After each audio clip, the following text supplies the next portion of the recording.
This is the story of a city within a city, an island of prosperity for Black Americans during the time of segregation, and a neighborhood on the verge of a dramatic renaissance.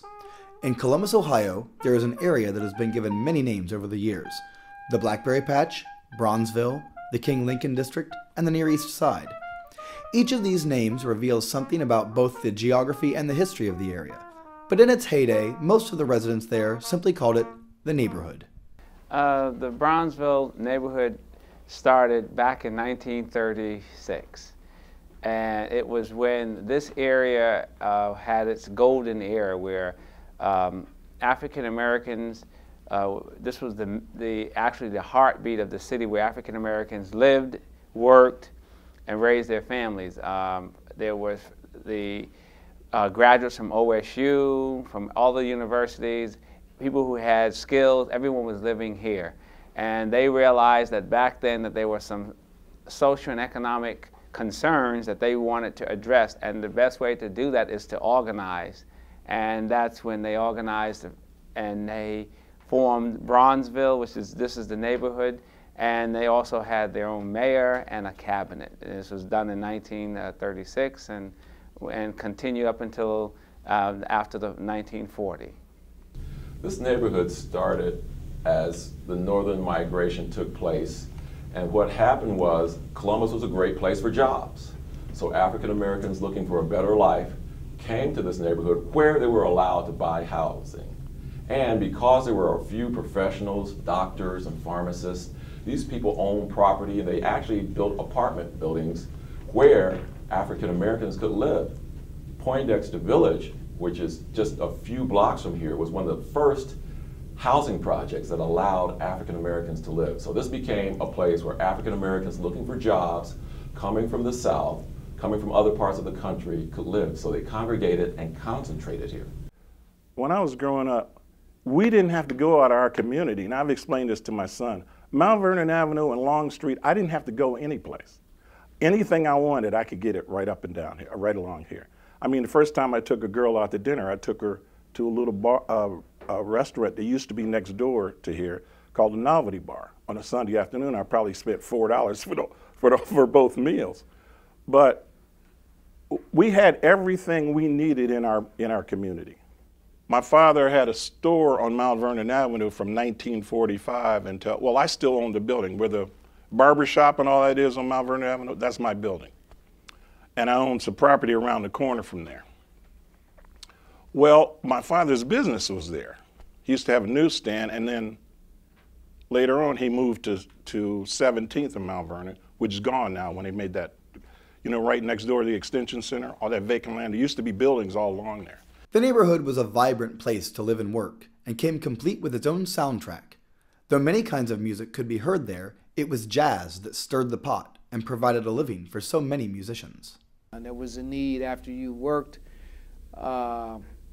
you know, for 5 days or 6 days, to have some downtime on weekends, and that's where clubs and ballrooms and places like that provided the opportunity for people to let their hair down a bit and go out and be entertained. During that time, this area, because of its affluent clientele and residents, I mean, they had people who were working in all walks of life, but it provided disposable income, which is necessary to support musicians and nightclubs, and people wanted to be entertained. So because of that, in this area, you know, you had an abundance of nightclubs and social facilities that allow people to go and be entertained, dancing and music. So a lot of musicians came here and performed here because there was a need,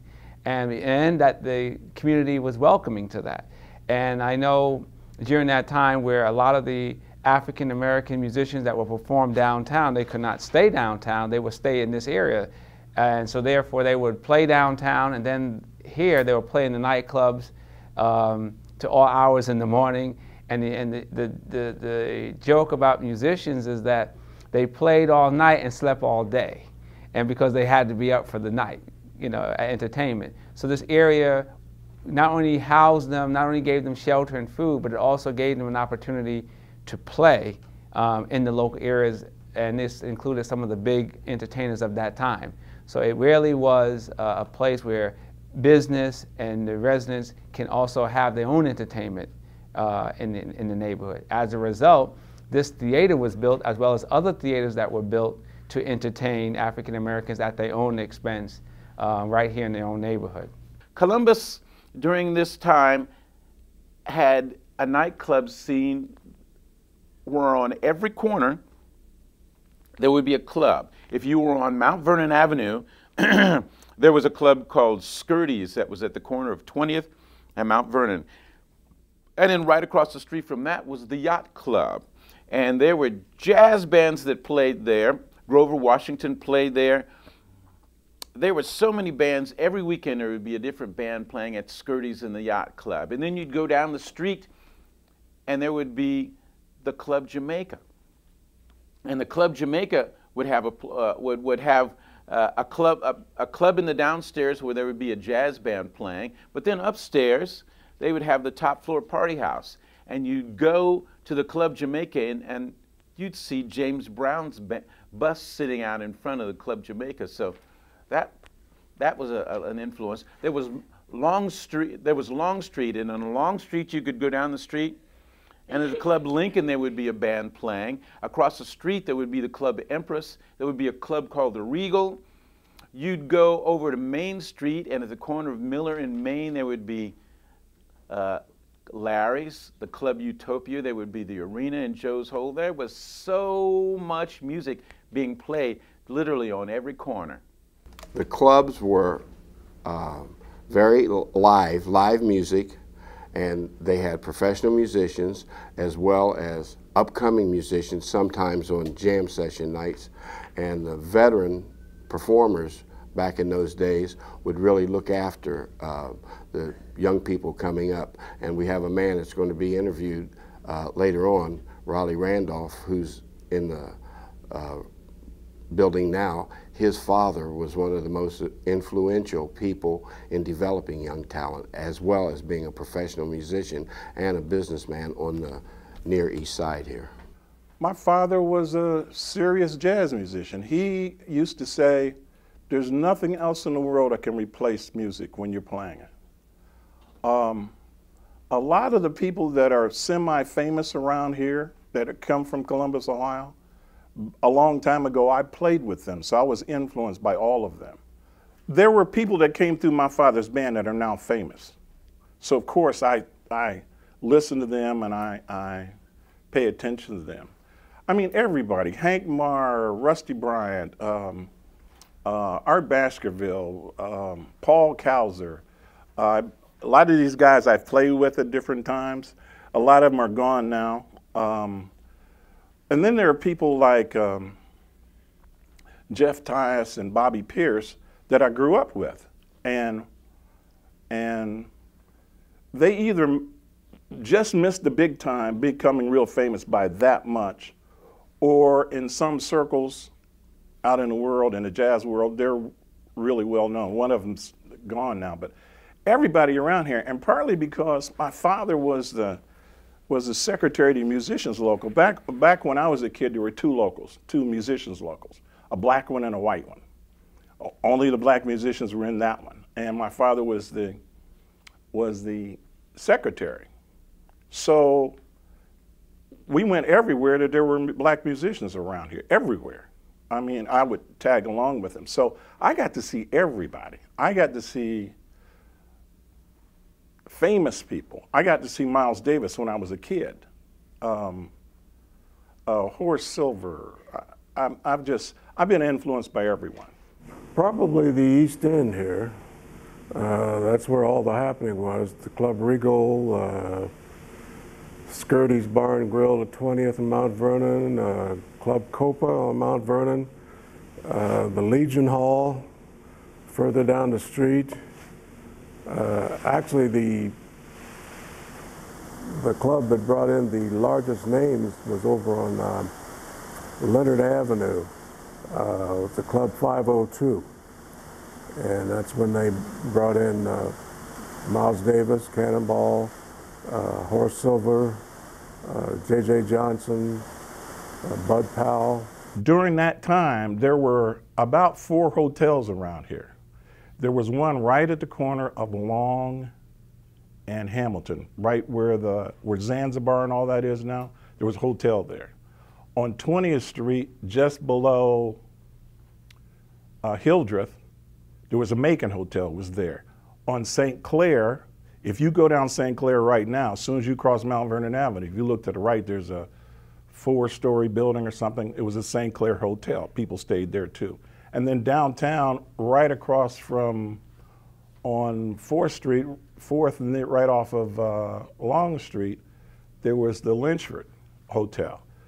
Black musicians, when they came to town, that's where they stayed. Because they couldn't, when I was a lot younger, they couldn't stay anyplace else, okay?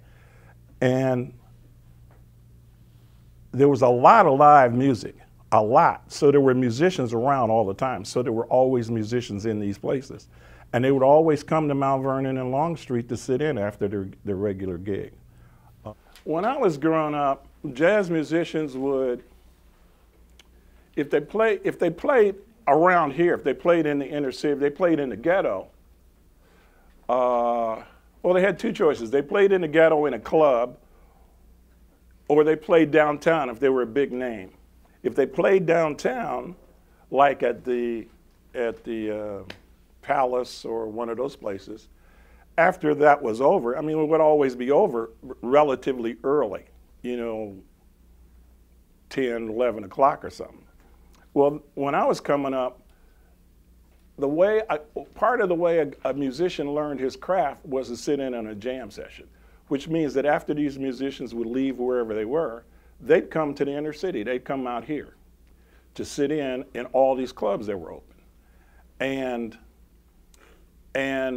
a lot of musicians learn how to play because they go up they decide they want to sit in with the guys that are already playing. And the guys who are already playing would say, you go home and practice, or you're not very good. You're not just going to do this just because you think you can walk up here and play. Even when a big name musician would come to town, a lot of times what would happen around here is that somebody would go get the best musician from around here, like you want to be a piano player. If you were any good and a famous piano player came to town and came in the club that you were playing at, or a club that was close to you, somebody would call you up on the phone and say, come in here and get him. They were called cutting sessions, meaning I'm going to cut you because I'm going to show you I'm as good or better than you are. And that's kind of how the system went. So growing up around here, I always saw, or I would run into, I'd be someplace and a really famous jazz musician would come into town. I mean, or be sitting, across the room from me or something. Well, let's see, let's go back. You had quite a large number of important jazz musicians to come out of this community. We can go back to people like Earl Hood, people like Raleigh Randolph, very important band leaders who played for dances and other social functions as well as playing in clubs. And that early generation sprouted a later generation of jazz artists, some of whom acquired some national as well as international acclaim. People later on like Sweets Edison, like Don Patterson, like Nancy Wilson. And then you had that sort of layer of people who were popular during the 1950s, rising during the 1950s, people like Rusty Bryan, Hank Marr, and so on. Well, the first great was Harry Sweets Edison, a great trumpeter here from Columbus. He played in the clubs around here. He was heard by Duke Ellington. Duke Ellington liked the way he played the trumpet, and Harry Sweets Edison was one of the first greats to come out of Columbus. In the 40s, you had other artists coming into prominence, such as Rusty Bryant, and going into the 50s, you had Rahsaan Roland Kirk. He became prominent here. Gene Walker, his good friend who still lives here in Columbus. And as the 60s dawned, a young woman by the name of Nancy Wilson came from Chillicothe, Ohio, and moved to Columbus, went to school here, and started singing in the clubs on the Near East Side. And she was discovered here. So Nancy Wilson, Harry Sweets Edison being among the first, Rahsaan Roland Kirk, Hank Marr, Rusty Bryant. These are some of the giants of jazz who came out of Columbus and the Near East Side, King Lincoln District. Well, I was stationed at Lockwood from 1946, and I got discharged and I came back to Columbus in 1950. And it wasn't too long after that I got involved with some of the musicians that who have expired since that time. And I was playing with groups at Paul Cowles at Macon, Lee Booker. I was playing at the Musical Bar, which was down on Parsons Avenue, Marion Road, which had two sides to it. It had country and western on one side and jazz on the other, which made it very interesting back in those days. Then that was the dugout, and there was old fields down on Spring Street that I worked. And of course the Regal, and then the Copa Club opened on Mount Vernon Avenue, which they had entertainment 6 nights a week. They would bring different people in. And I was in the house band at the Copa Club here for 6 months there. The schedule, and musicians are like most artists, like you work all night and then you sleep all day because that's your life. You're in a club at 10 or 11 or 12 or 1 or 2 or 3 o'clock in the morning, and then you go home and you got to sleep until 1 or 2 or 3 o'clock in the afternoon, and you get up and start all over again. It's a rough life. Well, you know, you get up into work, go to General Motors, come back home, get ready to go to work and gig at night. So it was a long day, and you were always glad when the gig was over with, because, you know, they wasn't like you were doing it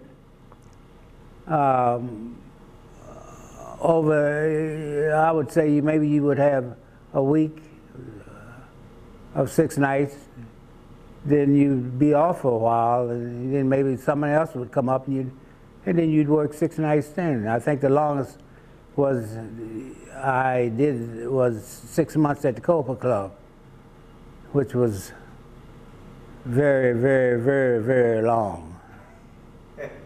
And I was very, very glad when 6 months was up.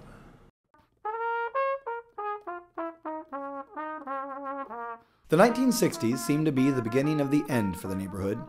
Desegregation gave African Americans unprecedented freedom to move, shop, and be entertained outside their historic boundaries.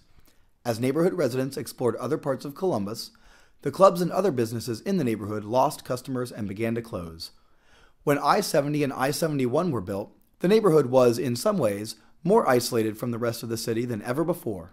Across the United States, without a doubt, when the outer belt systems were built, I saw the whole cities change. And I had a little preview of that. I have a cousin who's retired. He was a principal in the Cincinnati school system, and he was in a summer job, and he told me, I was about maybe 15 years old, 16 years old, and he told me they were going to have a new system called the outer belt, an interstate system, and I didn't quite understand what he was saying. And of course, all of you have grown up in that area where you have I-71, 270, every city has that now.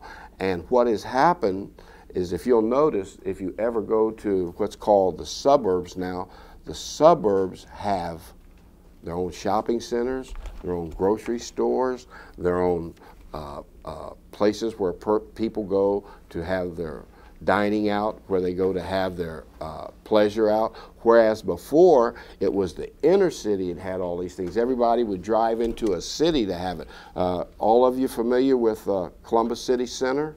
Yeah. You know where that is?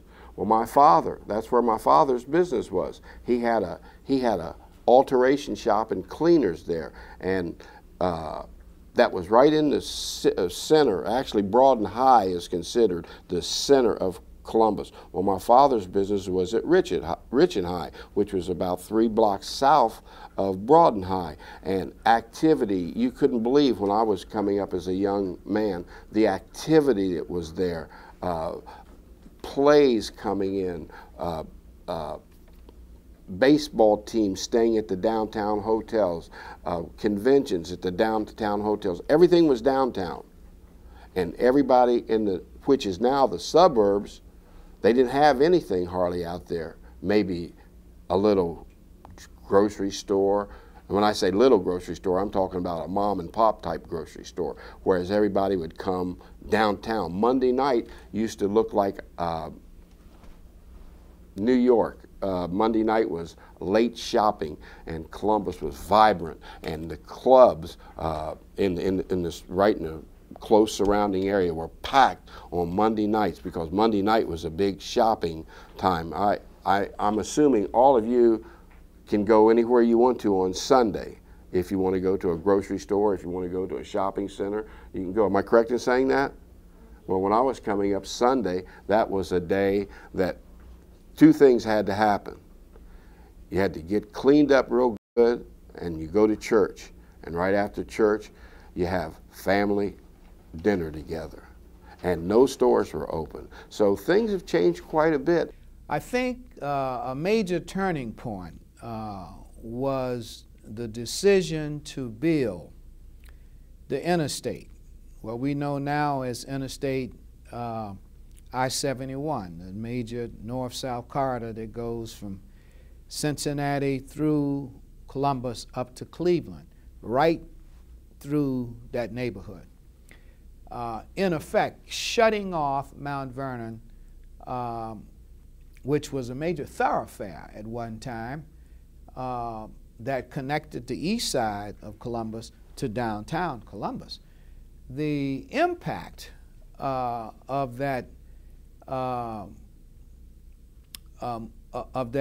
initiative to build a federal highway through the neighborhood essentially killed off many of the places of commerce. Many of the small local black businesses died as a result of being shut off.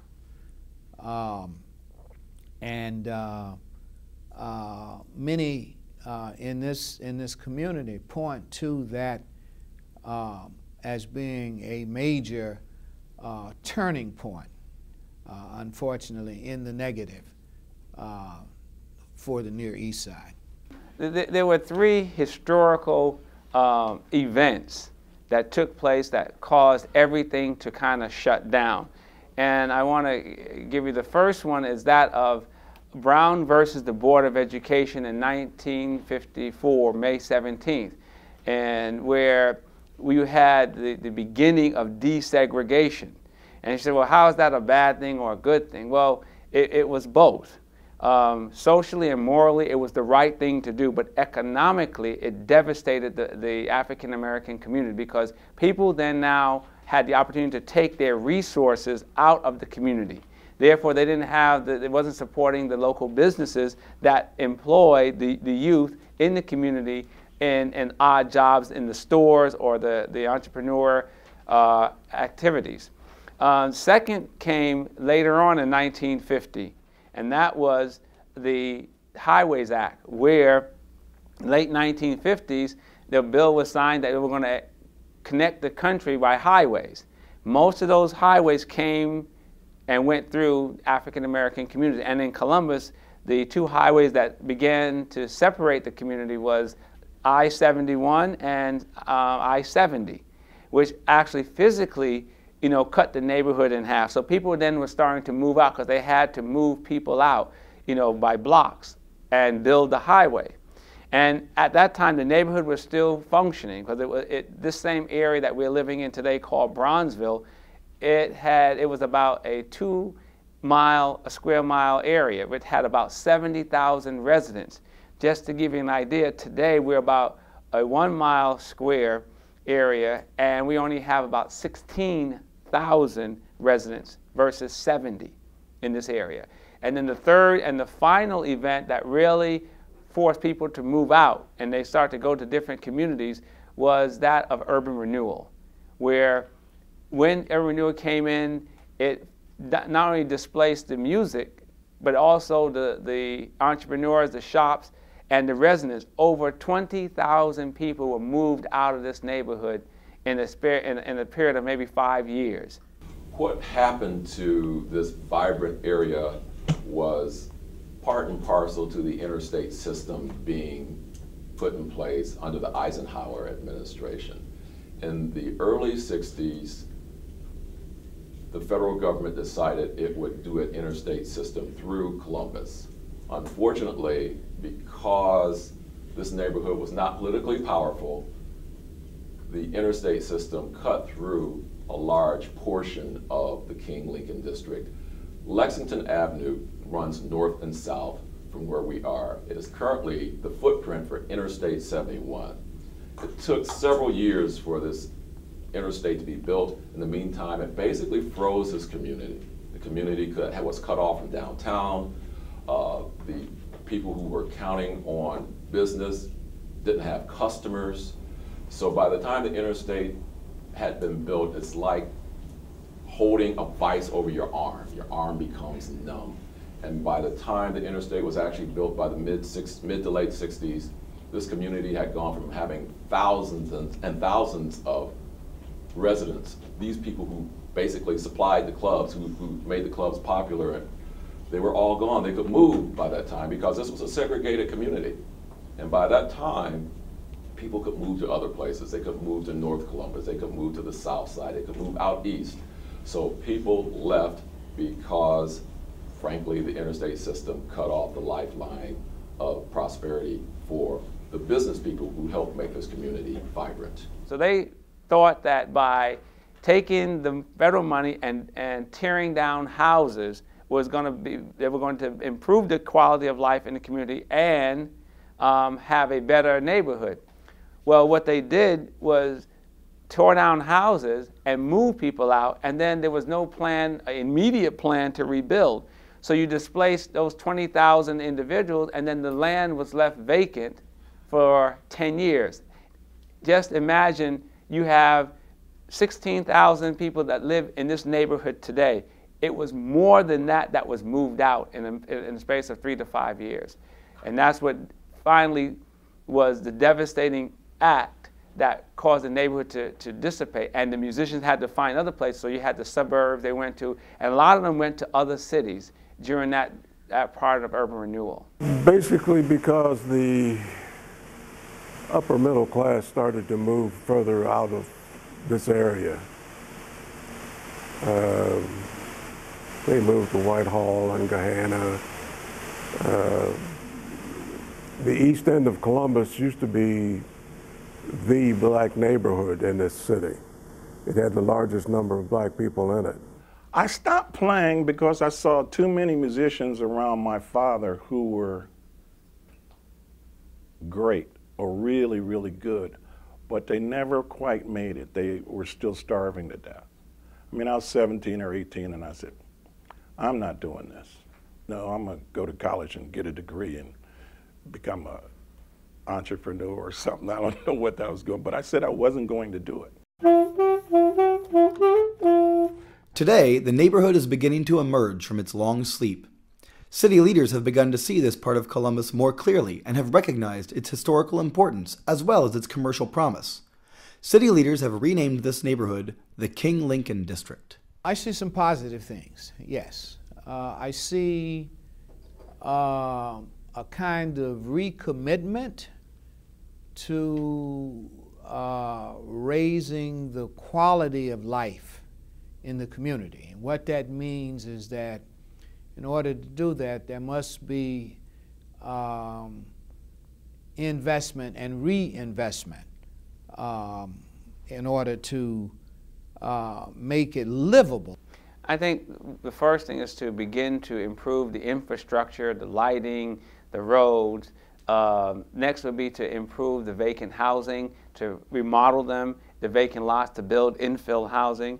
And I think we need to also have education of the history of the area, that and how it had an impact on the past and it has an impact on today, and also to organize the youth to get involved.